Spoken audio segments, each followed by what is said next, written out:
2022 সালের 22শে আগস্ট প্রায় 5 ঘন্টা বন্ধ রাখা হয়েছিল। আজকে আমি এইখান থেকে আপনাদের মাধ্যমে এই পুরা চট্টগ্রাম রেঞ্জ 11টা জেলার সর্বসাধারণের অবগতির জন্য আমরা জানাচ্ছি, এই চট্টগ্রাম বিভাগে কোন মাদক থাকবে না, কোন কিশোর গ্যাং থাকবে না, কোন চাঁদাবাজি, কোন সন্ত্রাসীর জায়গা এখানে হবে না।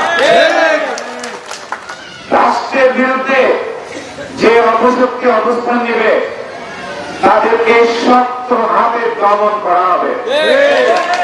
এই ব্যাপারে আপনাদের আমরা সহযোগিতা চাই। আমরা যদি সন্ত্রাস মুক্ত, চাঁদাবাজ মুক্ত একটা সমাজ গঠন করতে পারি, তাহলে আমরা একটা আদর্শ উন্নত দেশের দিকে ধাবিত হব। ইতিমধ্যেই আপনারা দেখেছেন যে মাননীয় স্বরাষ্ট্রমন্ত্রী এখানে ভিজিট করার আগে এই আলীনগরে একটা সন্ত্রাসী বাহিনী যারা আমাদের ক্যাম্পকে টার্গেট করে হামলা করেছিল সেটা আপনারা জানেন। আমার মাননীয় স্বরাষ্ট্রমন্ত্রী এখানে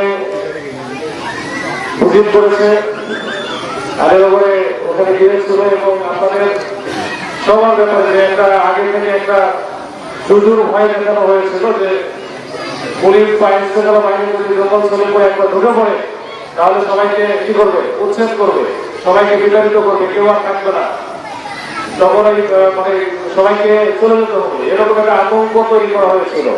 কিন্তু মাননীয় স্বরাষ্ট্রমন্ত্রী কি বলে গেছে যে এইখানে যেভাবে আছে, যারা যেভাবে যেখানে অবস্থান করছে সবাই সেখানে থাকবে, কাউকে উচ্ছেদ করা হবে না।